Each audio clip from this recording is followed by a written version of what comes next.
Welcome to today's webinar, Walking in Public Health, Research Insights into the Value of Active Living, hosted by the Maryland Department of Planning in coordination with the Maryland Department of Transportation and our many Walktober partners. My name is Michael Bayer. I'm the Manager of Infrastructure and Development at the Maryland Department of Planning and host of the Walktober Walkinar series. Walking is an activity that many of us take for granted, but as pedestrian accident rates continue to rise and access to safe pedestrian spaces is diminished, communities are recognizing that walking and improving the walkability of our neighborhoods requires public attention and action. Throughout October, the Maryland Department of Transportation, in coordination with several state agencies and other partners, is sponsoring a series of webinars or walkinars to highlight how we can collectively rally around walking, an activity that is both central to the state's active transportation efforts and a critical component promoting public well-being. This is the third in a four-part series that we will host every Thursday morning this month. Thank you for joining us today and throughout the month. For more information about Walktober, please visit mdot.maryland.gov/Walktober or visit smartgrowth.org and click on the Walktober Walkinars link. The Maryland Department of Planning also hosts a national webinar series in association with the Smart Growth Network on smart growth and planning topics available for viewing at smartgrowth.org. We encourage you to visit the website and to subscribe to our e-newsletter to learn about our upcoming programs. We are recording this webinar and we'll be posting it online. All participants today will receive an email with a link to the recording once it is posted. You can also find out about planning initiatives, planning tools, and educational opportunities in Maryland by visiting the Maryland Department of Planning's website at planning.maryland.gov. The views expressed by the speakers in this webinar are those of the speakers and not necessarily of the Maryland Department of Planning or the state of Maryland. Viewers of this live event are eligible to receive 1.5 CM credits from the American Planning Association, as well as 1.5 CNUA CEU self-reported credits from the Congress for the New Urbanism. To log your AICP credits, visit the American Planning Association's website at planning.org, log into your account, and search for the name of today's event, which is Walking in Public Health, Research Insights into the Value of Active Living. You can also search for event number 925-8755. So today our speakers are Dr. Pedro Saint-Maurice and Dhruti Patel. Pedro Saint-Maurice, Ph.D., joined the metabolic epidemiology, I'm going to miss that word, branch, MEB, at the National Cancer Institute and the National Institutes of Health in 2016. He evaluates the impact of physical activity on health during midlife by examining activity duration patterns, intensity, and timing. He has also examined the relationship between daily step count and stepping intensity with mortality in both healthy adults and adults with chronic conditions, including cancer. Prior to joining the National Cancer Institute, he was a postdoc at Iowa State University and a research consultant with the Cooper Institute in Dallas, where he led several studies to understand the measurement properties of both accelerometers and physical activity questionnaires. He was promoted to research fellow in September of 2021 and received his PhD from Iowa State University in 2013. Dhruti Patel is a family and consumer sciences educator at the University of Maryland Extension, serving Maryland's Eastern Shore. Her primary areas of teaching are nutrition, health, wellness, food safety, and preservation and stress. In her role as an educator, she assesses the nutrition and health needs in the community, develops educational programs, and assesses the outcomes. She looks for effective, innovative, and research-based methods to create positive behavior change in individuals and communities. Her current focus is on creating well-rounded nutrition and health-based programs that address overall well-being using mindfulness and food preservation methods. She has an MS in nutritional sciences from Texas Tech University and earned a postgraduate diploma in clinical nutrition, dietetics, and hospitality management from IHM Mumbai in India, and a Bachelor of Sciences in Food and Nutrition from BMN College of Home Sciences, also in India. Following their presentations, our presenters will answer as many questions as time permits. You can submit a question anytime by using the questions tool located in the control panel on the right side of your screen. Before we get started today, we'd like to share a brief video from MDOT Secretary Jim Ports introducing today's Walktober Walkinar program. Hello, I'm Jim Ports, Secretary for the Maryland Department of Transportation. Thank you for being here today as we celebrate Maryland's third annual Walktober, a month-long series of activities and educational events to promote safe walking and walkability. Following the successes of previous years, we're pleased to continue hosting a series of 4 webinars, or Walkinars as we call them, each Thursday throughout the month. These Walkinars highlight innovative practices to support walking and walkability and provide important information on safety, equity, health, and infrastructure. To learn more about Walktober and to find resources and events happening throughout the month, please visit our website. Today's Walkinar will focus on walking and public health and how research is providing insights into the value of active living. We'll hear from Dr. Pedro Saint-Maurice, postdoctoral fellow with the Metabolic Epidemiology branch of the National Cancer Institute, and Dr. Dhruti M. Patel, family and consumer sciences educator with the University of Maryland Extension. I'm excited for today's event. Thank you for joining us and enjoy the presentation. Secretary Ports, and with that, I'm going to turn it over to Pedro. Welcome, Pedro. Good morning, everybody. See if you can all see my screen. Yes, you need to swap, and there you go. Go ahead. There we go. Okay, well, good morning, everybody. Thank you so much for inviting me to be part of Walktober and the Walkinars. And thank you to all of you that found the time to join us. It's a beautiful morning, so we're going to be talking about walking and some of the science behind walking. And had the pleasure to walk this morning, just my 20 minutes to get to work, and it was a really nice time. So in the next 25 minutes or so, I'm going to guide you through the general benefits of physical activity. I'll then get into more of the science of how many steps per day, a question that everybody wants to know, and share some of the work we've done. And I'll finalize with some ideas about how should we be thinking about resetting, step goals, and what are the implications for the overall population health if we were to think about a population that will be slightly more active through walking or any other sort of physical activity. So, physical activity has tremendous health benefits. There's what we think about more acute adaptations or immediate benefits. A lot of good research showing the impact of physical activity on cognition. That's really well studied in younger populations, but also among older adults. And then there's also the long-term benefits of physical activity. Reducing the risk for cardiovascular disease and type 2 diabetes, but also having a critical role in cancer prevention. And that's what we do a lot here in our division at the NCI, examining the relationship between physical activity and cancer prevention. And we've contributed to science showing that physical activity is associated with a lower risk for about 8 different cancers. And that's really exciting research going on right now in our division and still ongoing. Now we've learned about all this probably since the 50s. Probably among the first studies that looked into these double-deck buses in London that had a great idea of looking at risk for coronary heart disease between the conductors, which were the individuals going up and down those stairs you see there, collecting the tickets, and the folks that would be driving the bus, right? That would spend most of their work time sitting. And it was really interesting that they found that individuals working and going up the stairs, collecting the tickets, had about half the risk for coronary heart disease.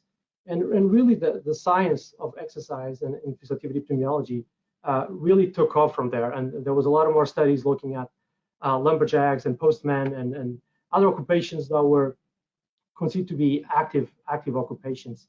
And all that science between the 50s and about 2008 or 2007 added up to what we found out to be the first federal physical activity guidelines for Americans. And that was a huge step. For the first time, we had endorsed guidelines that were telling Americans how much physical activity is good for your health. Then 10 years later, as you can imagine, a lot more science came after that. And we work on the revised guidelines for Americans. And that really tells us the state of art at this point of what we know about the ideal dose of physical activity for adults and all other ages. We know that individuals for good health should be thinking about doing 150 to 300 minutes a week of what we call moderate to vigorous intensity. And that's, you can think about that as a brisk walk as your reference. We also know that there's additional benefits beyond those amounts. And of course, we also keeping in mind that we should find time for resistant exercise or muscle strengthening activities at least twice a week. So these are really the current guidelines in place of what we know, how much physical activity we should be thinking about. Now, what was really interesting when the guidelines came out in 2018 is that when the committee had a meeting just before releasing the guidelines, they found out that there was not a lot of studies out there trying to answer the question of how many steps, right? So you can see this is an actual slide from one of the meetings of the scientific committee involved in developing the guidelines. And you can see that, for all cause or heart disease, type 2 diabetes, there was either no evidence at all available. So that means no informative studies that could tell us how many steps, or they're also very limited evidence.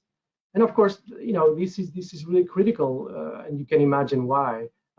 Walking is the more popular form of physical activity, not only to the Beatle fans that probably travel to London every year to cross Abbey Road and get their picture, but to Americans and people in a lot of other countries where walking is the sort of favorite activity during the day. So this is one study we've done back in 2019, about 2,500 adults, and we asked them to tell us in the last 24 hours what sort of physical activities they were doing throughout the day. And here you can see you have activities that take place at work or in school, for transportation, at home, that's house caring, or for leisure time, which is what I usually think about when we go for exercise session or to the gym, using our free time to be active. And the bubble size that you see here pretty much tells that the more often the activity was mentioned, the larger that bubble is. And I think you can tell right away by looking at this that the larger bubbles will have some sort of walking label.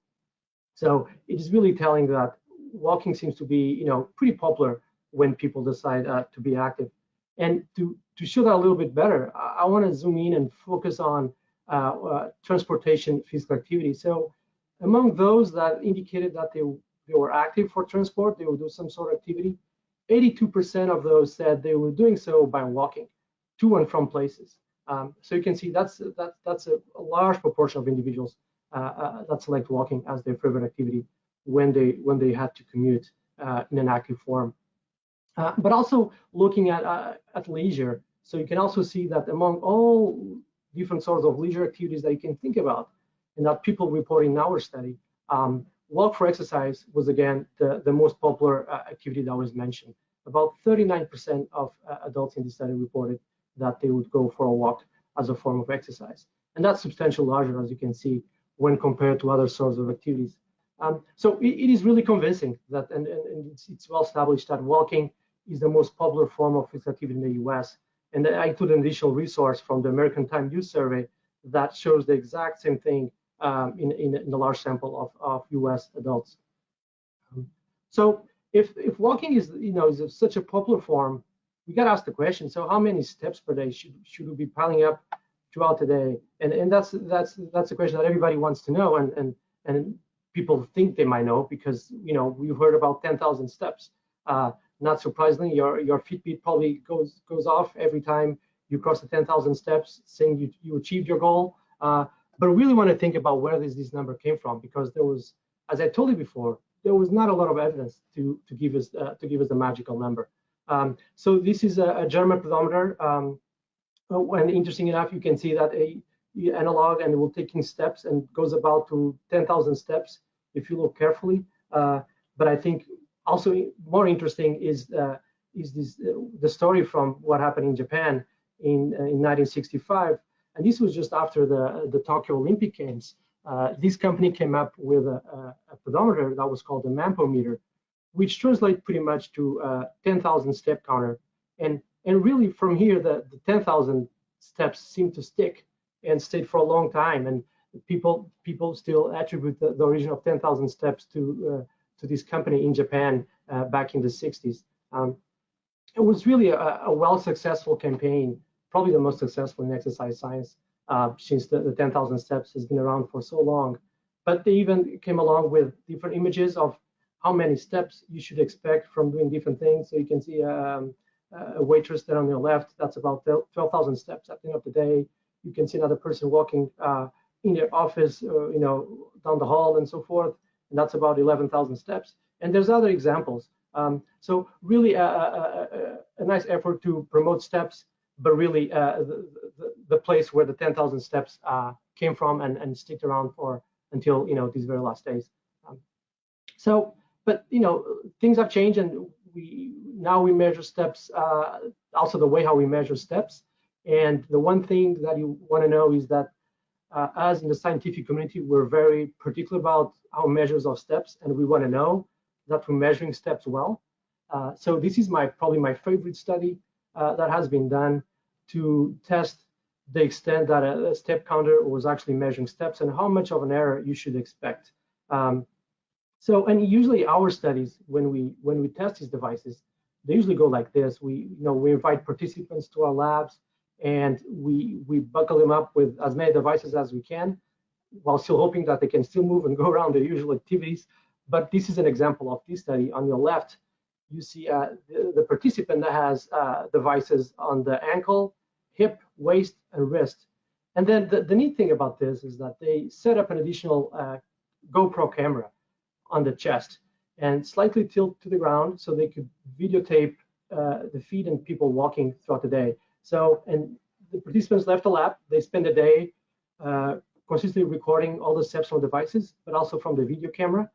And then that data went back to the staff team, and they observed each individual video, and they manually counted every single step. And then they looked back to the devices and determined, okay, what extent do the devices are matching what we just counted from our hands? And that would be kind of your gold standard, your manually counted steps. And overall, there were good news. The step counters were about between plus or minus 20% of the steps counted by hands. But we did learn that depending on where you place your devices, you might get better or worse estimates of your step counters, as you could expect. So keep in mind that what I just told you is probably a little bit different than the way you measure your steps. So you probably have an Apple Watch or a Fitbit or a Garmin device, and that also counts steps. And this is what we call consumer-based devices, which are slightly different than the devices I just showed in the previous slide, which are research-grade devices. But there's also a lot of science, as you can imagine, that has looked to an extent that these devices, the consumer-based devices, kind of match what we're getting from the research devices that we tend to use. And they come pretty close. It's more about how you define a step that matters, and we can talk more about that at the end if people have questions about that. So back in 2003, 2006, in the National Health and Nutrition Examination Survey, we had that concern, and we had the idea of including one of these devices in this large study of the U.S. population. And NHANES is really a 2-year cycle study that happens in the U.S. to assess the health of the nation. And it measures several indicators that relate to health, including physical activity. And in this particular cycle or year, we also included these devices called an accelerometer that goes on the waist, and that counts steps as well. And the idea was that we should really start getting a better idea of how much physical activity U.S. adults or the U.S. population does throughout the day, and open up room for conducting studies just like the one I'm about to show you. So you can see here as a general idea for the protocol, people wear this device on the waist. They wear it throughout 7 days roughly. We usually tell them, put it when you wake up, you can remove it when you go to sleep. And then every minute gets recorded for steps and other metrics. And that's information we can use to set the relation between physical activity and several health outcomes, just like the one I'm about to show you. So we had an idea with the gap that I told you about, that we didn't know how many steps actually needed for good health. So we went after this question and examined the NHANES data set that I just told you about, and look at the relation between step counts from those devices and mortality in U.S. adults. And funny fact about this study is that it actually came out on March 24, 2020, and you probably still, all of you, have this kind of date or close enough in your minds. We were about to hit lockdown and COVID was just starting. And when this got off the press, we're getting all these questions. So you're telling us to do, this many number of steps. We've been told to stay at home. So we had to be creative and think about ways that people could still be active while in their home or apartment in New York with very little space. So there were some interesting conversations about ideas and trying to be creative to still maintain some level of activity, which was possible. So if really think about the study with it, it's really like imagine the U.S. adult population, and we know adults take a different amount of steps. You have people that do 2,000 steps, 4,000 steps, or 12,000 steps. And when we set up these study designs, really what we're trying to do and what we did in this particular study was sort people by the number of steps they did and put them into bins. So you have your 4,000 steps people and you put them all in the same team. And now you want to ask the question, do adults with more steps per day, with either 8,000, 10,000, or 12,000 steps, do those individuals have a lower risk for early mortality when compared with those that did only 4,000 steps? And this is what we call an observational study, really trying to understand the relations and long-term associations with mortality. So I'm about to show you the results of the study, but first I want to be a little bit careful in explaining what you'll see. So in this plot on your horizontal line you see there, that's your amount of steps, and you see the 4,000 steps. That's the team, your reference group, or the people you want to compare with. And then you have the risk for mortality that will come up in a little bit.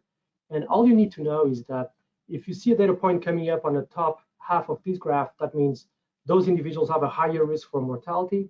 And if you see them coming on the lower part of the graph, that means they have a lower risk for mortality. So this is what we found. Again, a sample of about 5,000 adults. The first thing you'll notice is that those individuals that roughly did about 2,000 steps, they were at a higher risk for mortality when compared with 4,000. And this was a measure of steps, and then following up individuals over a 10-year period and knowing exactly when, if they passed away and when they died, and what was the cause of death. But then looking through the line, you see that individuals that did 8,000 steps were at lower risk, and then doing 12,000 steps even at even lower risk for mortality. So this is really interesting and really shows that there's this curvilinear association where you seem to benefit at more steps per day you accumulate, and all the way up to 12,000 steps and probably beyond that, it seems that your benefits kind of plateau after that. So then we asked the question, I mean, are these results generalizable to important segments of the population? Do men and women get the same benefits from steps? And again, this is the same plot with higher risk on the top and lower risk at the bottom. And you have your steps on your horizontal axis. And I think you'll notice that's an example of 40,000 steps. It's pretty much identical, that the two lines overlap, meaning men and women seem to have similar benefits when it comes to accumulating more steps per day. And then we also look at different age groups. That's right in the middle over there, and you see that the lines are also pretty close to each other. And then finally, we look by race, ethnicity, and again, the lines also come pretty close to each other. So it's really telling that everybody gets to enjoy the health benefits of doing more steps per day. So this was really unique. So you might wonder and ask, is this the only study that tells us about the health benefits of steps? And it is not. It is not. There was just this last year. It's pretty consistent. There were a couple more studies that got out. This is one study we were also involved that combined data from 15 different studies, roughly about 50,000 adults. And again, if you look at the curves, it's the same risk for mortality, the same idea that I just showed you on the previous slide. And you see that there's the same relation, a curvilinear association between more number of steps and risk for mortality. And here was interesting that adults that are older, about 60 or plus years of age, they seem to have benefits at the lower step threshold, which is interesting. And then just a month ago, just this last month, there was also this important study that came out that did same examination, this time adults in UK, about 80,000 adults. All of this, again, they were wearing a device, so this is a really good measure of steps. And And if you look at the curve linear association, you might wonder, oh, this all looks the same data because the curves keep showing the same way, right? But it's not. It's different studies, different people, and different scientists leading their research that keep showing the consistent benefits of more steps per day. So really exciting research supporting that walking is beneficial. So if I were to compile all this information and tell you, well, I would think 8,000 is a good number, and if once you get there, I would say 12,000 is even better. But really, I think the really key message is, taking more steps per day is beneficial for health, and that's where we should all aim for. So at this point, you're probably wondering, all right, I need to walk more or pile up more steps, and I'm going to start right away, start tomorrow. So where do I start? How does this all come along? Should I be, where should I aim for?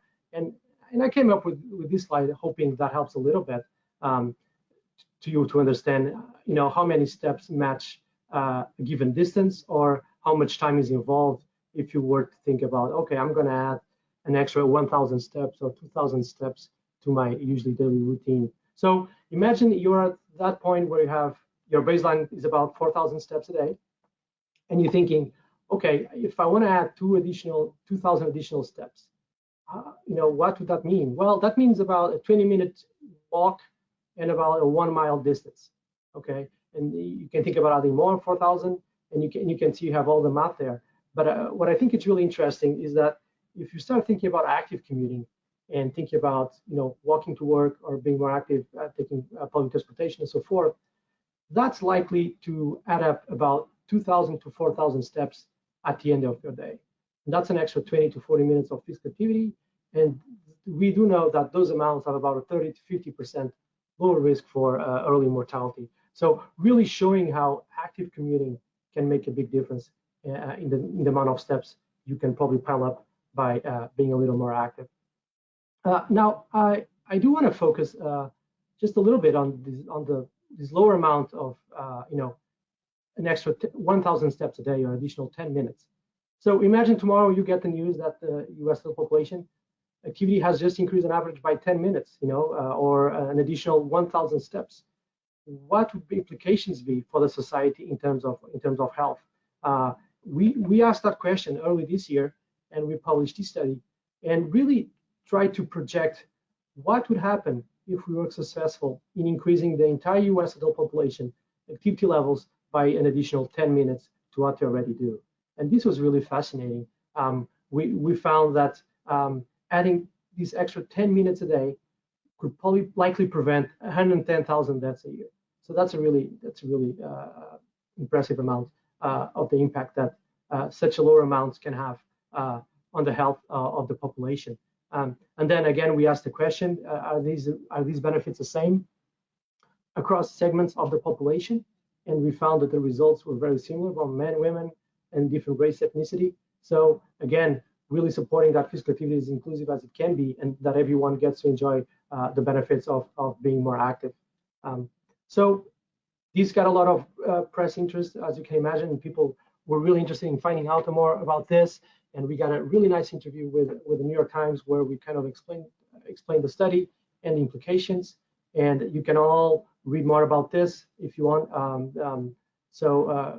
Yeah, the really important message to the population as a whole. So now we have to ask the question: so how do we get there? How do we get people to get those extra 10 minutes a day, right? And one way to go about this is by looking to the National Physical Activity Plan, which has been around for a while. And really the goal of the plan is to identify the successful strategies that we can use to help the population be slightly more active. And you can see at the end of that list, transportation, urban design being an important component of this piece. Having good bike paths or roads that people can walk to work and get on public transportation is a really important strategy to increase activity levels in the population. But also, since we're here today, Walktober is another good example of what you should be thinking about. This is one great way to increase awareness of an active lifestyle, and hoping that people think about being more active and the implications of being more active. And so is Walk Maryland, another great event that aims to promote a more active lifestyle. So it's really exciting where we got with exercise science and physical activity epidemiology, showing that how much we can all benefit by being more active. And with that, I really appreciate all of you spending your time to attend today, and I'm looking forward for a discussion that will come at the very end of this talk. And with that, I'm going to pass it over to Dr. Patel. Thank you.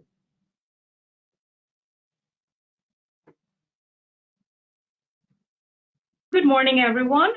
Thank you so much for being here. And Dr. Dr. Morris, I truly appreciate all the scientific evidence you provided, as well as the recommendations and some strategies that we can start applying to get the benefit from walking.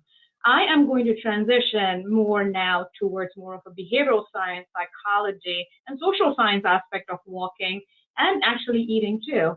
And that part actually comes from the mindfulness approach. I'm not sure if you've heard of this approach, but since past couple of decades, we have been seeing more and more research that is actually being done in this area in association with neuroscience, medical field, pain management, addiction recovery, leadership, as well as education. So many of the branches within our communities are actually looking into how we can actually get the benefit of the mindfulness. So here we are now going to talk about what we can do to create more intentional awareness using mindfulness on becoming more aware of our lifestyle in terms of walking, eating, connecting with people, etc.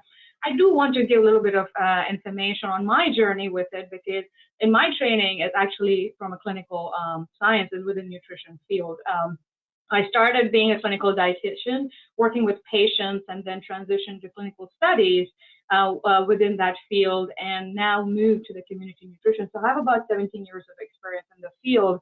And what I'm realizing is that being siloed isn't a great approach when it comes to changing any habit, whether it's you moving more or whether you're trying to eat healthier and get more healthier, right? It needs to be a good amalgamation of your physical well-being as well as mental well-being. And mindfulness gives you that intersectionality that you need to be able to merge these two and try to address these habit formations or habit change that you wish to do. So let's get started first. So these are some of the reflection topics I'll be discussing. First being, what is intentional awareness and how does that relate to what we are trying to achieve during Walktober month when it comes to walking more, or start walking more, and infuse a healthier lifestyle overall. I'm also going to add a little bit about why mindfulness is a good approach when it comes to changing these specific elements of your lifestyle. Also using it as a tool, which is very, very profoundly helpful, and I can attest to that through the research I have done, as well as the anecdotal experiences I've had with my clientele in all different parts of the communities in Maryland.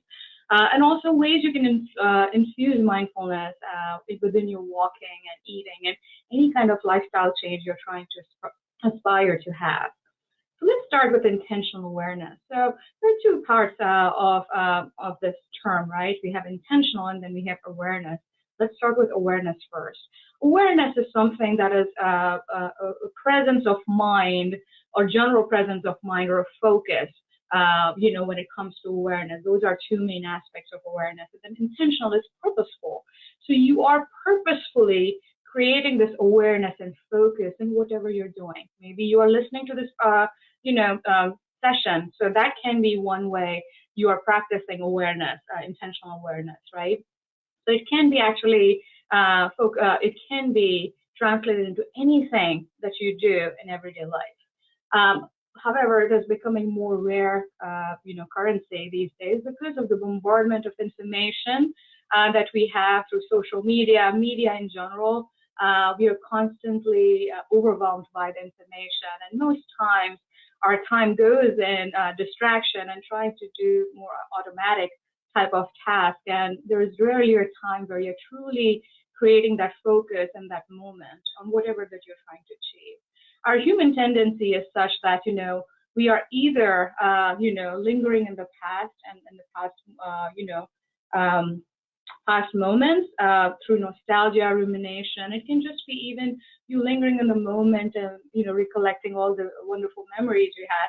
can also be a place for depression or depressive thoughts too. Or we spend a lot of time even worrying about things of the future. What's going to happen? Inflation is here. How are we going to cope with that? We just went through a very huge and devastating pandemic. So that has also had a trickle-down effect to our current time. So that can cause a lot of worry too. And it's also a very positive place of hope and creating your goals and have a vision of your life, right? But it is also a place of anxiety too. And so most of our time goes into these two parts of our life, either the past that has already happened and we lived there, or the future worries, that is, what is going to happen now, which is very uncertain. We don't know if we're going to even live the next 5 seconds, right? So it's uncertain. The only time, though, that is in our hand is present. It's the moment where we get to be more aware and have a presence of mind. It is also a place where we can actually practice reflection and response to anything that is coming our way, what I mean by that is let's say if you're experiencing a stressful event, and if you're practicing this intentional awareness of the moment, you can actually have more reflective response to it if you're practicing awareness. So the idea is to bring yourself as many times as possible in a day in a present moment and in whichever activity you're trying to do.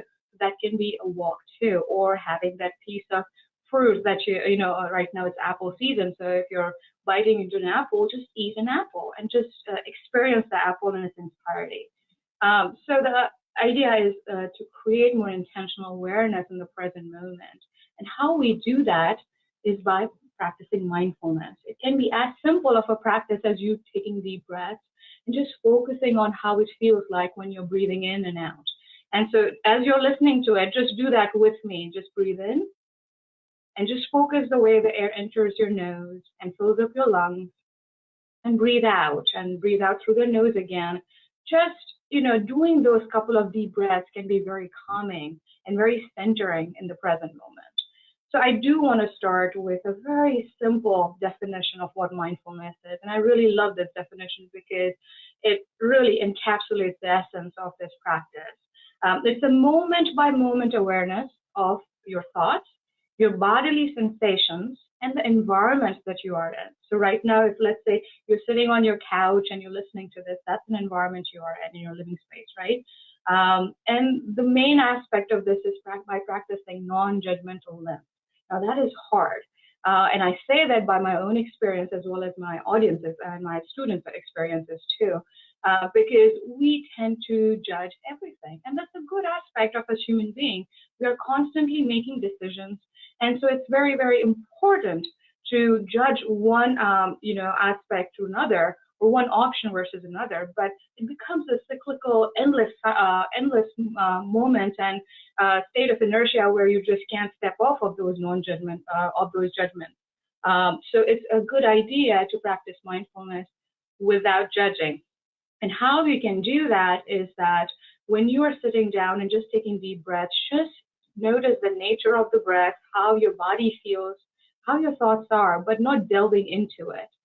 The one example I like to give, and I explain this, is that think about yourself sitting at the shore of the beach, right? You're sitting and observing the ocean. You're seeing the waves going, up and down, and you're observing the sky, the sand, people, maybe kids playing on the beach. You're absorbing it, but you are not in the water, right? In the water is when you start judging, critiquing, having opinions about everything, but that's not the idea. What you're doing is taking a back seat and just looking at the whole picture in its very objective manner. All right. So before I even get into what mindfulness is and how you infuse it, I think one thing I always like to talk about, because media has really blown this approach out of proportion, and it almost feels like it's a cure for everything, but it's not. So here are some things that you need to know, and I'm being very honest here about this, is that mindfulness is not a silver bullet for your problems. It's not going to solve your problems. It's not going to cure your stress. It's also not going to make you walk more. And it's not going to make you eat healthier. And why I say that is because it is not something that you do, but it's something you be. Mindfulness is a way of being. So if you are being in a present moment, it is going to only create a ripple down effect. It's not going to lead to something very specific or a goal. So this is what mindfulness is. It's an opportunity to become more aware in whatever you're doing. So if you're having dinner with your loved ones, with your family, you're just having dinner with your family. If you are working on a specific project and you're completely immersed in it, without any notifications jumping on your phone or your computer, you're just immersed in that task. That's intentional awareness too. So it helps you to become more aware. It also creates this really good space for self-awareness. And as I said before, we live in a time of distraction, and it's really hard to sit down and really think about, how am I feeling right now? How am I experiencing the world right now? How my body feels right now, right? To the space, or in general, how I feel. And so that awareness is becoming very rare by the day. And so mindfulness gives you that pause of creating that awareness for yourself.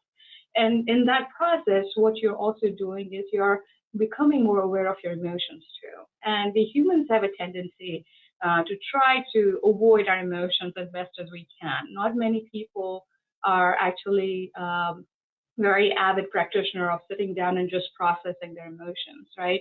Many of the mental well-being related efforts actually talk about the developing more mental or emotional awareness around your experiences. So mindfulness gives you that space and time where you can do that. It also gives you a space between a reaction and response. So there is a difference between reactivity and response. And I'll just give you an example. I was just in my parking lot. There was a car, and I was trying to get out to go to work. I had a class to teach, and so I was in a hurry. And I see a car right in front of me, blocking my way. So I'm stuck in the parking lot, and I was getting frustrated. I was almost ready to react. However, then I observe a young mother with her little child coming and rushing towards the car that was blocking me and apologizing to me because she had to take care of her child who just vomited. So she had to clean the child. So, again, I could have reacted, right? How many times we are always in a space of reacting rather than responding and, giving that pause to ourselves to truly get the sense of the situation. Mindfulness can give you that pause and that space that you need. The other thing that happens with the emotional awareness is also you learn a lot about yourself. You learn to be more empathetic, because you learn the little nuances that you are as a human being. We are not perfect. There is no perfection that exists within the world. We all have our own highs and lows, and we have our challenges and struggles. And so when we see ourselves very objectively, we notice that. And that also translates into more empathetic behavior towards ourselves, which also trickles down to other people that are around us, right? So the next one is stress resiliency, which is a really big one, right? Because I said just a moment ago that it doesn't cure stress. What it does is that it helps you to cultivate the resiliency towards stress that you're going to face. Because guess what? Stress is imminent. It is always going to be surrounding you, right? But by practicing mindfulness on a regular basis, what you're doing is that you are finding spaces where you can reduce the stress in a moment, and then move on from it. So it actually helps you go on a little longer than you would have later. So it helps you with the resiliency. Many of the mindfulness studies have focused on addiction recovery too, and that is also to do with having the emotional awareness and processing feature that helps them to identify the cues and having those little ideas about the cravings and how they can manage those cravings when they're going through the recovery process. I have worked with these clients in the past, and I've seen the impact that mindfulness approach was able to give them. Chronic pain management is also another big one, because chronic pain, when you think about pain, there's objective sense of pain, which is coming from a rooted physiology. There's something going on that is causing that pain. But the other side of it is more subjective. It's more psychological and emotional in nature. And so when you start practicing mindfulness, it tries to address that part of it. It tries to alleviate the anxiety and worry and the emotional, disruptions that might happen during this time when you're experiencing pain. So that is what it helps with. So again, many of the earlier studies actually looked at this approach in relation to chronic pain too. So I do want to highlight that the techniques I'm going to talk about in just next slide any of the techniques falls into these two aspects, and you can start practicing it right now. And so look at the stage here. The Walkinar stages, image of stages. One is open awareness stage, where you have a stage that is entirely lit. It is illuminated. Every single thing that is happening on the stage you will be able to see, whether they are people, objects, equipment, instruments, every single thing, you'll be able to see it on that stage. So the general awareness, like when you look at, let's say, from your window outside, and you look at the scenery outside, that's open awareness. Now, on the right image, you see focused attention example, which is where the light is only illuminating the artist who's playing the guitar. So now what you're talking about is more focused and highly attentive mode, where you are able to direct your attention towards just that one object. So again, going back to your window, you're looking at the scenery, and then a bird comes to your sight, and you're just focusing on that bird sitting on the branch of the tree. That becomes focused attention. So there are any of the mindfulness activity you do, will fall into one of these. So you can decide to be more just generally aware of your surrounding and your thoughts and feelings, and let that information come to you, or you can be more focused and be very, very attentive towards just one element of your surrounding. And it can even be a breath. It doesn't have to be just the surrounding, to be honest. So here is another example too. This is a beautiful fall, image. You see trees, you see water, a walking trail, a bridge, right? So again, if you are, let's say you're standing on a bridge, you will see the entire scenery, right? You'll absorb it through your eyes. You may feel the cool wind on your skin. You are sensing it in its entirety. However, if I ask you to just focus on one aspect, and that's that tall building all the way in the back, and if that's all you're focusing on, and you're looking at it, you're trying to assess the structure, what it looks like, what type of building that might be, that becomes your focused attention type of mindfulness practice. So you can practice both of these at different times and how you like it. So I just wanted to give you a little example of what you can do. So imagine yourself walking, right? It's a fall, it's a beautiful fall time. You see the leaves turning. It's slightly cooler, crisper day. And you're walking there. You can decide to pay attention to your environment, or you can just pay attention to the movement that you're doing. I think that can be very powerful too. Okay, so when it comes to infusion, there are several ways to do it. One of the really beautiful book title I love by Dr. John Kabat-Zinn is Wherever You Go, There You Are. So you can capture that attention and that awareness in whatever you do, whether you're walking, whether you're eating, or connecting with people, right? So for example, walking. I tend to practice this a lot when I'm working from home and I'm on the in front of computer all day. Is that every 45 minutes I get up and I just take a couple of strides inside my house. And what I do is that I solely focus on my body and my body in relation to space.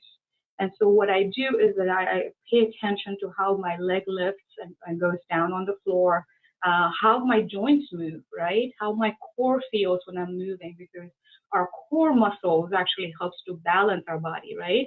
How my hands are moving in relation to my legs, right? When you start noticing these little nuances, you can't help but actually feel appreciation that about your body.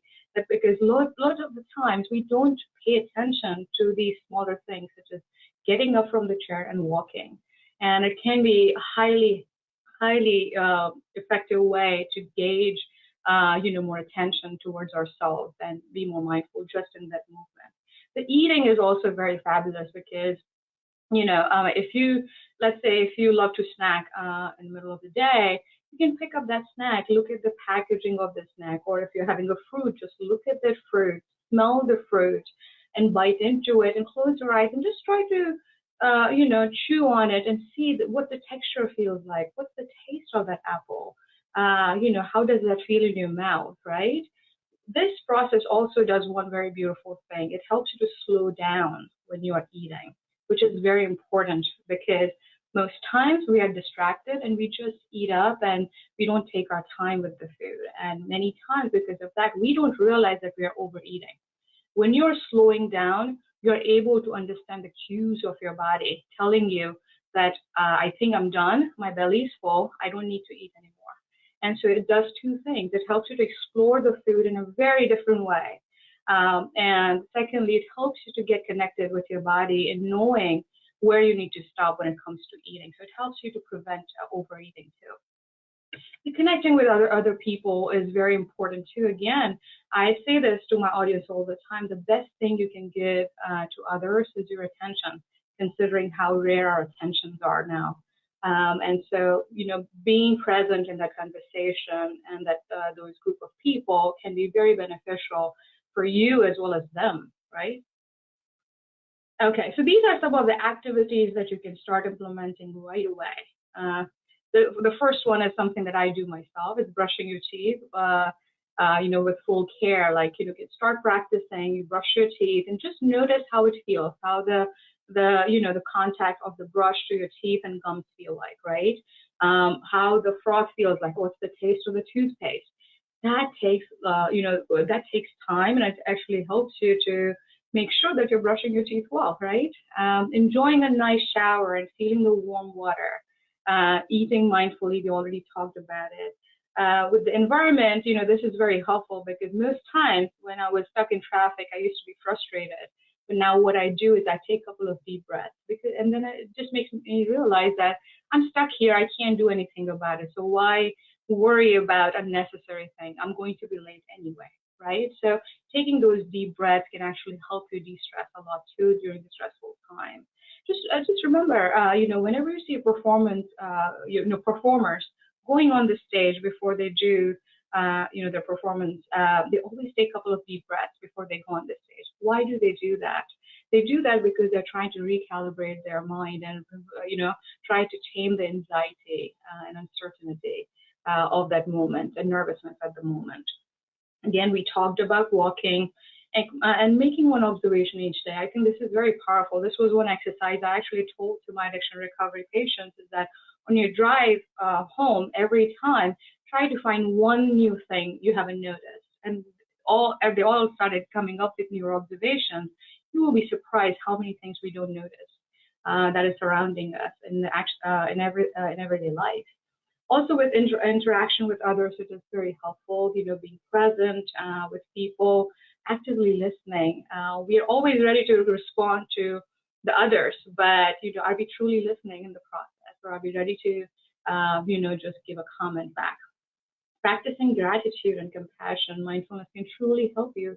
As I just gave you an example of walking inside the house and just noticing our body doing the things that it does so effortlessly without us noticing, that's beautiful. If you truly think about our body existing the way it does, all the things every second it needs to do so that we can live the life that we want to, that's beautiful. That should create the sense of gratitude in ourselves, that we are able to move, we are able to see, experience life the way we want to.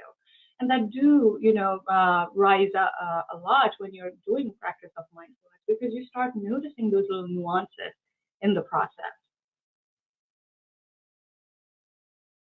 So there is a lot more I can talk about when it comes to mindfulness, but I'm going to stop right now. If you have any questions, after this webinar, you can email me or go to this website, and I'll be happy to provide any information I can. Thank you so much. And we can start with the Q&A. Great, thank you. Thank you, Dhruti, and thank you, Pedro. And thanks to everybody who's submitted questions already. And you can continue to submit them through the questions tab as we get into the Q&A, which we'll do for about the next half an hour or so. And while we do that, thanks both of you for turning on your cameras. A lot of thanks right now. Great information as well. I was absorbing this while I was monitoring the questions. So I'm going to start here with Timothy Mera, who asks, the data regarding walking seems to say there's a point where additional walking has only marginal benefits. Can we conclude that the time consumed by additional walking is better used for some other activity, perhaps weightlifting, running, or resistance training? Hi, great question. Yeah, I think we've seen that there's in general for walking and other sorts of physical activity that there seems to be a plateau in benefits. Um, I would say, people of course can use their time as they think would probably be best. I definitely want to say that weightlifting is one way or one good strategy or activity that you can add to your daily routine. So we also examined that, and just with a study published not too long ago that shows that weightlifting in top of any other aerobic activities also brings health benefits. So yeah, so that could be a reasonable strategy to include weightlifting if it's not included yet on your daily routines. Great, thank you. Here's our next question. Do you have any comments or insight on the benefits of walking in groups? Anecdotally, it seems that if you walk with a partner, you will tend to walk more often, possibly longer. Has there been any study on this aspect of walking? Yeah, so there's definitely a lot of science behind the psychology and behavioral psychology of exercise, and and the social aspect is really important. So people have shown that the social aspect can predict adherence to a physical activity protocol or a physical activity program. So yeah, so it's definitely true that if you can work with partners, and of course that might depend on each individual. But in general, that seems to be an important predictor to the extent that somebody is willing to stick with an activity program on the long term. Great, thank you. Our next question here is from Jason Hercules, who asks, to the point that Dr. Saint-Maurice made on active commuting, is there a quantification of biking benefits similar to what you displayed for walking, like the distance for benefit? It seems like biking would be a more practical measure of active commuting, since commuters are actually able to traverse a reasonable distance in a given amount of time versus biking, via biking, I mean. Yeah, so I would say that it definitely varies by country to the extent that biking is the favorite activity for commuting. In the US, it's pretty clear that walking is definitely the most popular activity when it comes to commuting to and from places. But biking is also, it's also important something to look at. And there's also, a reasonable amount of research showing the benefits of cycling.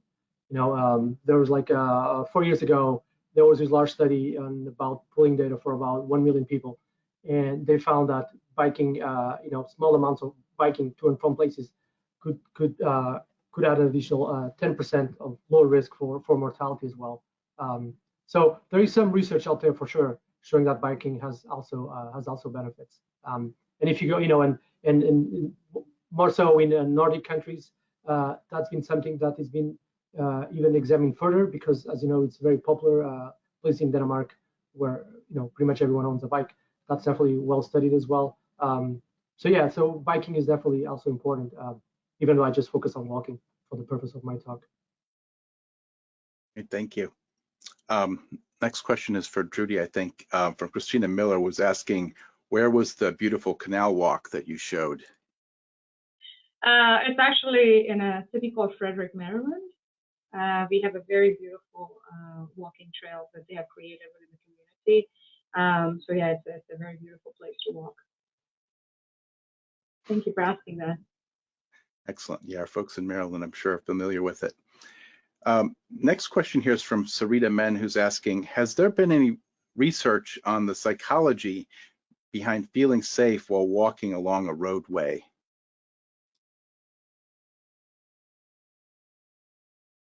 So there has been actually many research done, especially with women population, because that tends to be very big. One of the very big population that tends to have such experiences. And based on my limited knowledge on the area, it has been actually shown that the safety is actually one of the big barrier for them to walk. And that brings up, the question about the safer community development in the rural, especially in the rural population, where the walkability itself is very challenging. And I have worked in the rural counties in Maryland near Eastern Shore, and I know the walkability issues that exist in those parts. So that's definitely a big question that needs to be looked at on more systematic and oriented approach rather than just the entity approach. Great, thank you. Next question here is from Shirley or Kian Lee, who's asking, do either of you have any experience working with city planners to quantify the health benefits related to infrastructure such as trails and sidewalks in a neighborhood or city?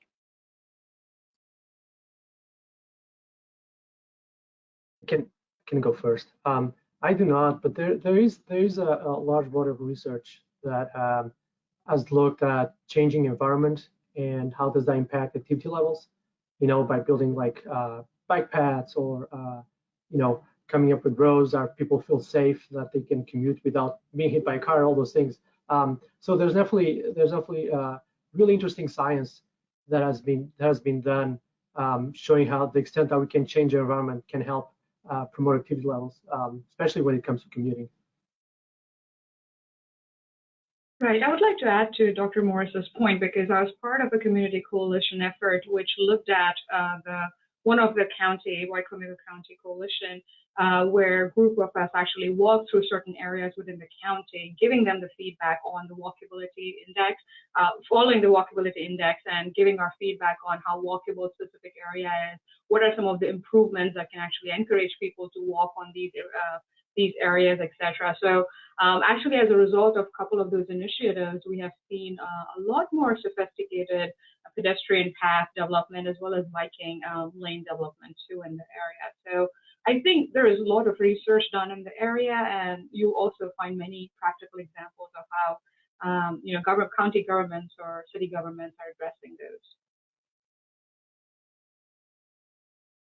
Great, thank you.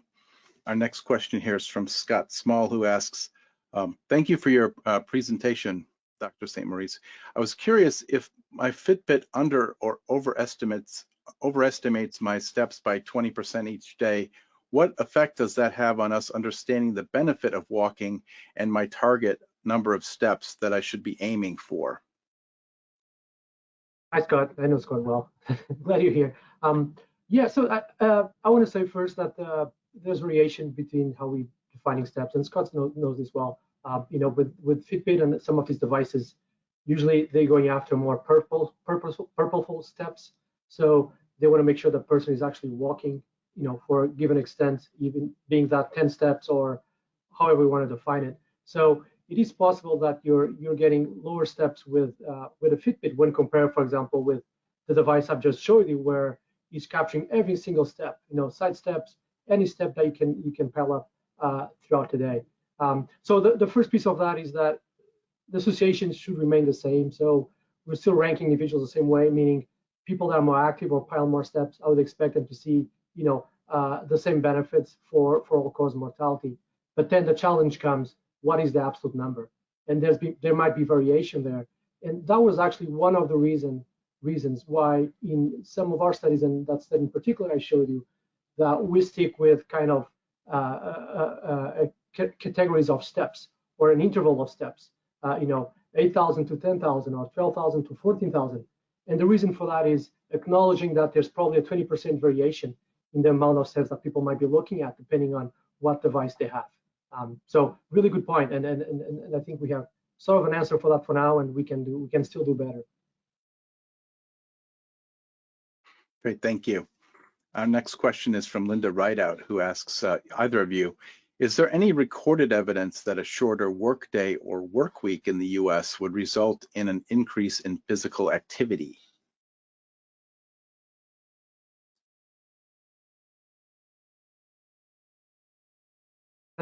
That's an interesting question. I do not know about that. Yeah, I'm not sure. It would be interesting to examine that and see to what extent that that might impact activity levels, because we do know that activity levels between week and weekend days, they are very different, right? We do know that. So it would be interesting to see what that extra day would add up, or how would that change things. But I do not have the answer for that. Right. I would say the same thing. I don't know the exact answer to that, but I know that other countries who have applied that fundamental have seen a quality life improvement in general. I'm not sure about when it comes to walking or physical activity, what are some of the implications of that? Maybe that will be something interesting to explore more. Can I add one thing more to that that just crossed my mind as well? I think one way to think about it is how the time use will change, how we use your time will change between, the structured days where you have to go to work and days where we don't. And, the days are very different. So when we go to work, there'll be commuting, right? We've talked about commuting a lot here, but I think that's really important. So when you go to work, there's commuting involved. And if you're an active commuter, that can be a reasonable component of how much active you are during the day. If you're doing that for less days in a week, so that commuting goes away and you're relocating that time for something else, and can likely go to maybe more leisure time available that you have at the end of the day, and will depend how we'll use that time, right? Free time. You can go for a walk, or you can go to the gym or do something else. So it would be interesting to see how people reallocate their time between the structured versus unstructured days and so forth. Great, thank you. Next question here is for Dhruti from Tonya Sanders, who asks, are there any positive impacts of mindfulness on pregnancy and the fetus? Oh, that's a very interesting question. Unfortunately, I don't know a specific research that is done with that population. I can still say from a general perspective, it tends to help a lot with emotional and psychosocial well-being. It helps to reduce stress. So many times, during pregnancy, there are a lot of emotional turmoil that women experiences and stressors too, with the physiological change and even social changes that may have to happen as part of this newer transition with the birth of a child. So I highly encourage people to, in general, if they're able to practice mindfulness. So it may have a general benefit. I am not sure though its resulting effect on the fetus and the mother's health directly. Great, thank you. Next question here is from Jeffrey Keyworth, who asks, can you talk about the relationship of the research to helping promote programs like Drive to 5 or similar programs?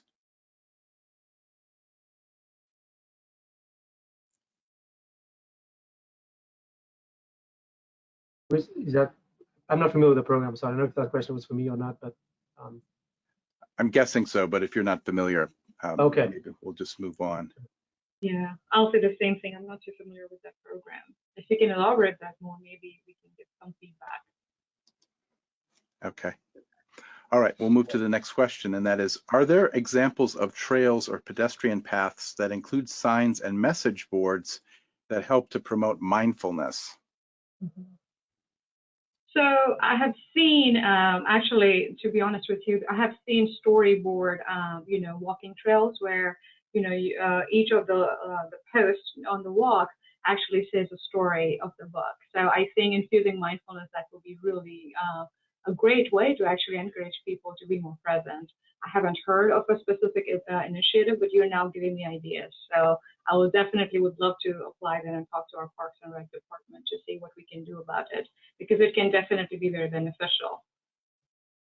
Thank you for sharing that and asking the question. Excellent. And we'll be sharing all of these comments and questions with the speakers, including the ones we may not get to, and some who are more directly comments or questions that you can answer offline. But our next question here is from Pete Fritz, who asks, can you please discuss how walking intensity influences the health results of walking, and what intensity of steps per minute should we target for the best results? Yeah, that's an excellent question. So I didn't share on my slides, but we do look at stepping intensity in that study, and there's been a couple other studies that have done the same. And interesting enough, when we look at stepping intensity, and we kind of expect it to have an impact on risk for mortality, but then after we adjusted for total steps, it did seem that total steps were the most important piece of that equation. So meaning total steps pretty much became more important than the stepping intensity, meaning, it seems to be more about the total number of steps you end up at the end of the day, more so than the intensity of stepping. So that was really interesting, and a couple other studies have shown the same, and so far that seems to be the case. Great, thank you. We did get another clarification on what Drive to 5 is.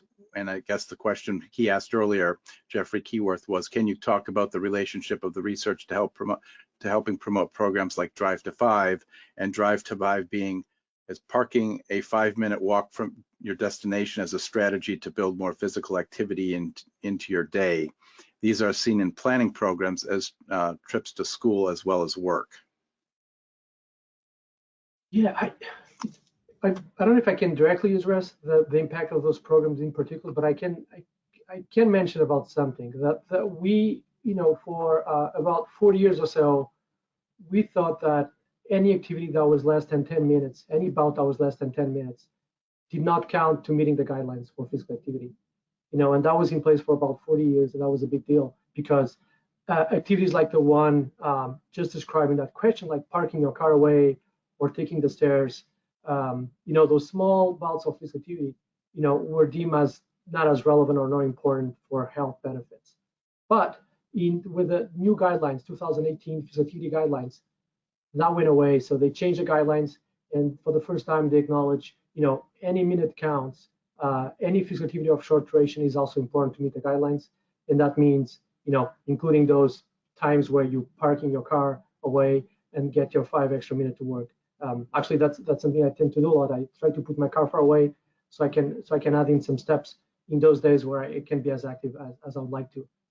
So that's all I have about that question. Hopefully that helps a little bit.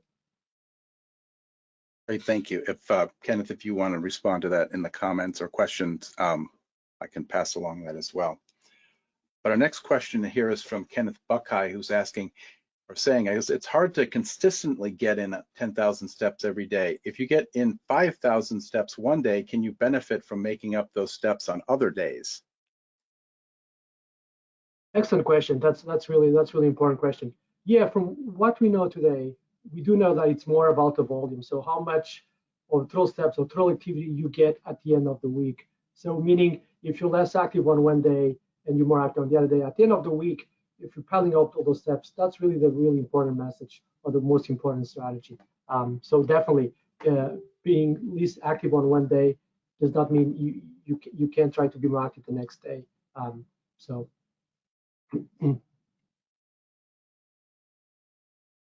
Okay. Our next question here is from Jacob Tarp, who asks or says, thank you for a great talk, Pedro. What are the next burning research questions on the health benefits of walking? Hi, Jacob. Good night, Jacob. Well, thank you for the question, Jacob. Yeah, I think that there's still a burning question about intensity of walking. I think that the studies we've shown that stepping intensity doesn't seem to be as important as total steps. In my mind, we still have some space to improve our measure of stepping intensity. So that's something we should do. So that's one thing. And then the second thing is really get a little bit better at the intentionally walking or purposeful walking. And the most recent study got to that a little bit, and I think there's still room to try to quantify, those longer walking bouts and seeing to what extent that improves health. So I'll say those two things: stepping intensity and those intentional steps. Know a little bit better about that, so we can understand the health benefits of walking. Thank you. Here's another question from Lanny Eggerston Goff, who asks, based on what you were saying earlier in your presentation, Pedro, how do we measure the mortality risk? Yeah, good question. And I try to avoid all the details because just to make sure I would finish on time. But so in one particular study, the study I've showed you, we're what we call baseline. We're assessing people at one time point about how many steps they have. But with that, we're also assessing their diet, if they smoke, if they don't smoke, alcohol habits, if they have several chronic conditions and so forth. And all that happens at what we call baseline, at one timing point. And then what happens after that? People get followed for about, in that study, were followed for about 10 years long. And during those 10 years, there are national registries in the US that will have information about if people are still alive or they passed away, and if they passed away, what was the cause of the death. And that's really unique information that we have to start linking that information with that information at baseline. So then really what happens is, within the people that have different amount of steps, like the beans I was telling you about, we want to know, who is more likely to die within those 10-year window. And once we know that, we start doing all these ratios between the reference group that I told you about, the 4,000 steps, in relation with people that do 8,000, and then in relation to people that do 10,000. And that's how we get to really that metric that I'll talk to you about, the relative risk, to understand if there's a higher or a lower risk when compared to that reference group that we selected. So hopefully that helps a little bit. Yes, thank you. Actually, a couple of other questions along that same line and in regards to this research. And the next one is from Mary Daniels, who's asking, did the studies look at mortality overall or from specific causes?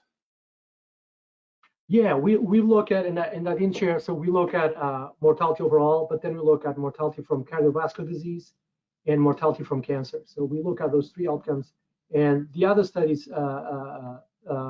one of them did the same, examined what we call cause-specific mortality.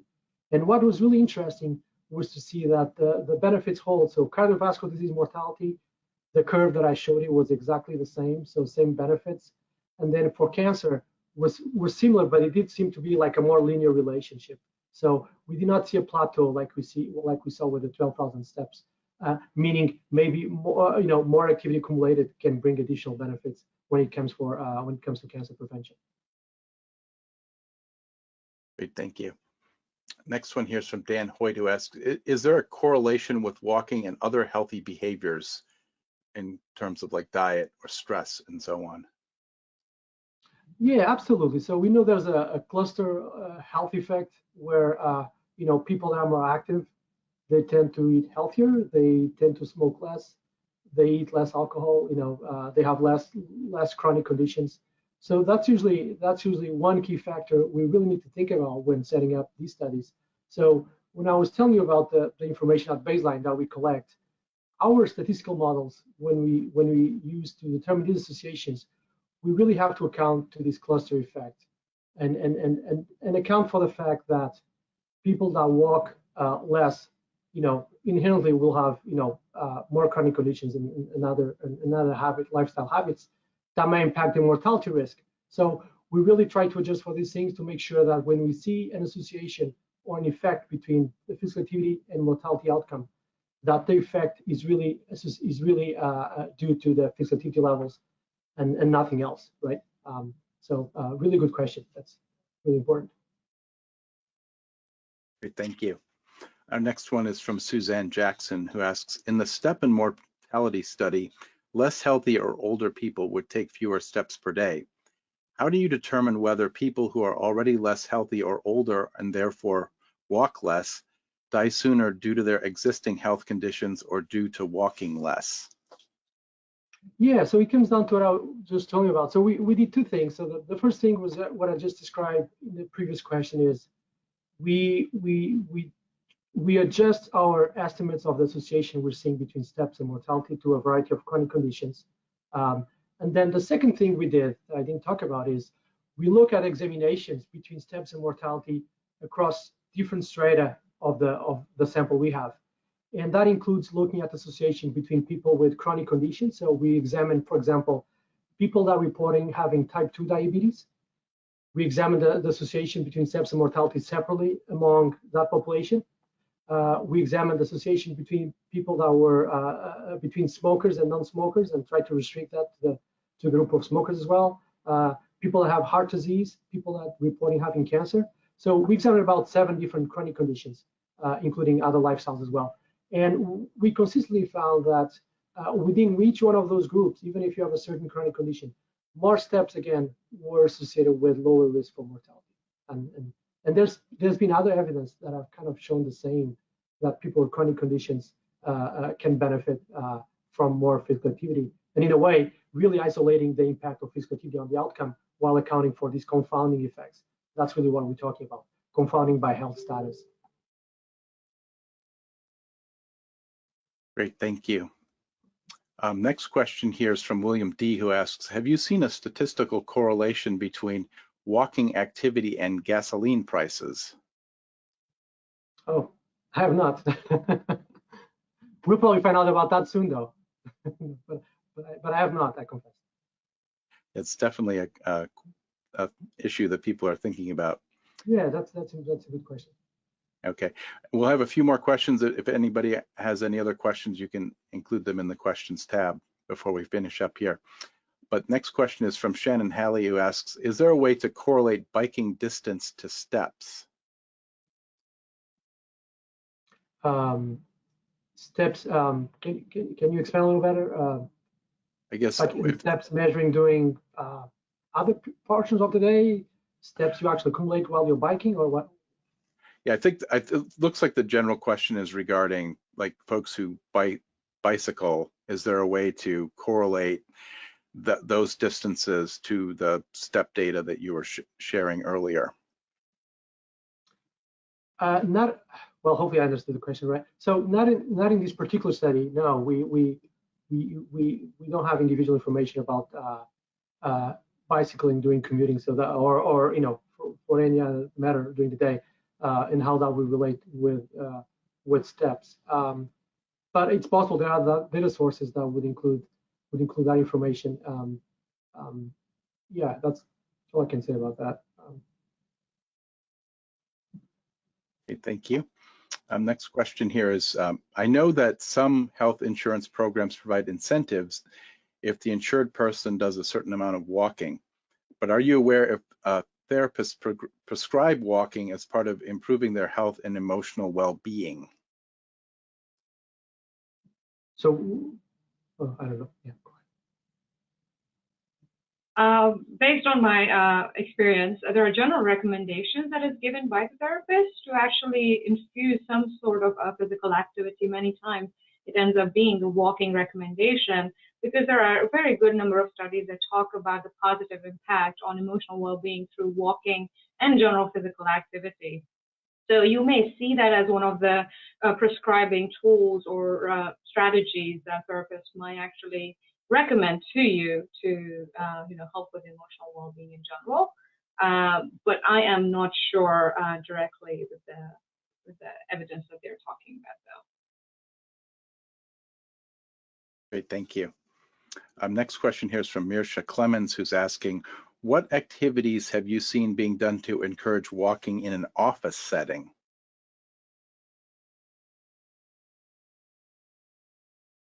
Yeah, there's a lot of good research out of Mayo Clinic where they really have examined very careful about the impact of more active environment in the office and how much that can impact activity levels.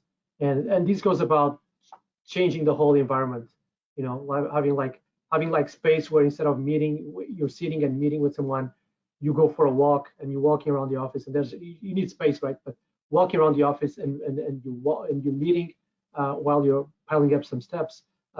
There's things people have done with standing desks. That's really common, that you have a standing desk, and hopefully you move a little bit more, shuffle around a little bit.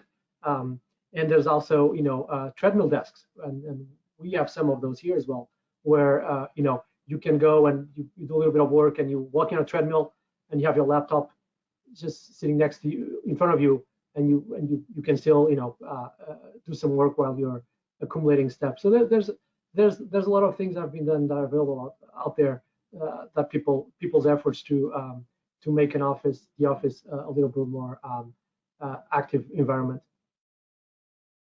Yeah, I would just add to Dr. Morris's points there, is that there are also some of the ways there's been effort at infusing more walking is through lunch activities where a group of colleagues actually go out and walk during lunchtime. Also, they have infused the idea of Pomodoro technique with walking and some form of physical activity. I'm not sure if you're aware of the Pomodoro technique, is that a very specific time allotted to complete immersion in whatever task that you have at hand, and then a little bit of break in the middle, and then you go back to the immersion time too. This is shown to improve the productivity in general. And so for that break, many times they encourage people to walk or be physically active during that time of break.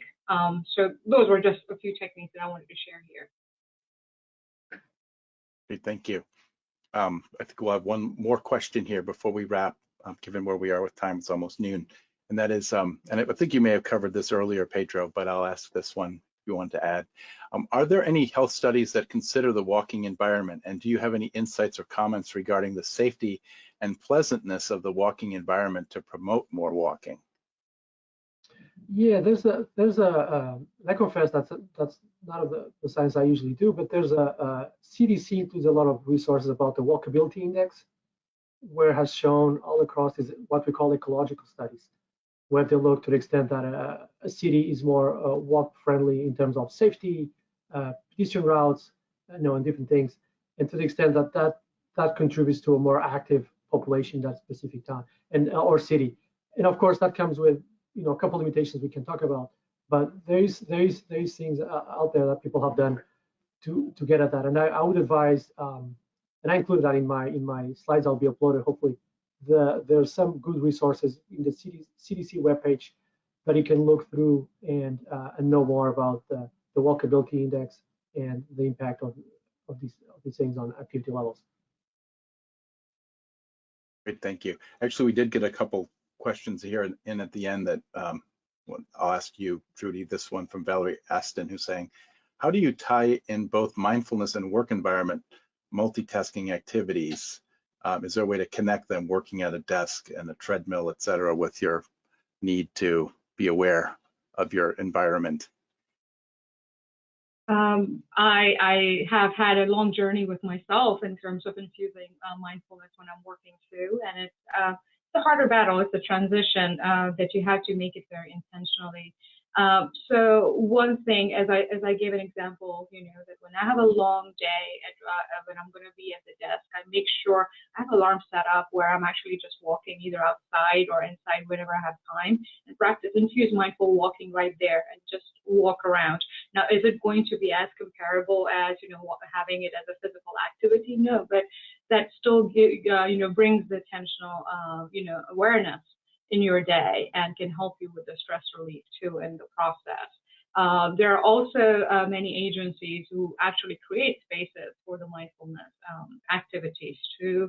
Like I know Google does that a lot too, and there are other big agencies. IBM is also one of them who tries to infuse mindfulness in that. In terms of multitasking, the first thing I need to say is that multitasking is a myth, mostly because what our brain is good at is task switching. And it happens so rapidly that we feel like it is happening all at once, but it's actually not. So multitasking doesn't happen always. What I suggest is that if you are trying to use treadmill and trying to work at the same time, be specific about the task that is not going to be too immersive in a way where you can actually, switch between the walking and what you're trying to do at the same time. For example, if you're trying to read or trying to study material, I mean, that may be a good time. But if you're trying to do a focused task, which requires creativity and infusion, that maybe that's not the best time to actually walk, because your body is still, trying to cope up with the walking, and you're trying to, ask yourself to do this immersive activity. So that can become too much. So be careful about what task you pick when you're using the treadmill, when you're walking in workplace. I hope I answered your question. I think so. And thank you for sharing that. And thank you for answering all the questions today. And thanks to everybody again for submitting them. I know I'm going to be watching this recording later to absorb all of the good information that you both provided today. But we do need to wrap up. And I did want to close with some closing thoughts from each of you. And let's start with you, Dhruti. Okay, well, the one thing I highly encourage all of you to try to bring in as much intentionality in your life as possible, life happens, and sometimes we are in emergency mode, but don't let that be the automatic mode that you're always on. So try to get involved through the walking or eating. Try to bring yourself back to your body, your thoughts, your movement, the environment that you are in, to encourage yourself to truly experience the world in the present moment rather than being in the past or in the future. Thank you. Yeah. Pedro, go ahead. Yeah, I'll probably say two things. The first thing is to, and both relate to the same thing, is take advantage of what science teaches about what we know about walking and steps per day and the health benefits. And the first thing for that is we've learned recently that steps, throughout the day, even short amount of steps, either by parking your car, taking the stairs, or just piling up to small amounts throughout the day, those are really important and can add up to the recommended amounts so you can enjoy the health benefits of being more active. So that's the first thing, and that's something we didn't know in the past. We always thought about exercise as a structure and time we need to set really aside to get our gear up and go outside and do our minutes of exercise. And now we know that we can take advantage of every single time that we have available in the day by using these small strategies. And the second piece is, also take advantage of the self-monitoring tools that are now available to us, being the smartwatches, your phone, anything else, to really help you in a way to get a sense of, the days where you are least active to more active, and help you kind of set your own goals to be more active at the end of the week. So that's also one piece that we've learned from science, that self-monitoring and the accuracy of these devices is good enough to help us be more active at the end of the day. So. Great. Thank you very much, Pedro and Dhruti, for being with us today. It's great information for our audience. And with that, we're going to conclude our webinar, Walking in Public Health, Research Insights into the Value of Active Living.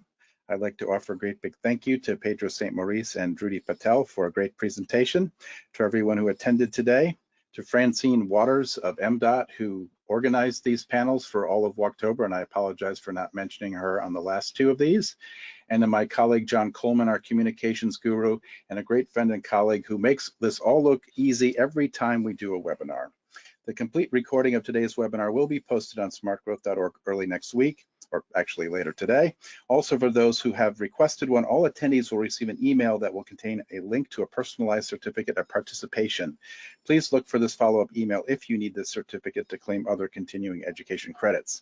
When you exit from today's webinar, you'll be asked to participate in a short evaluation.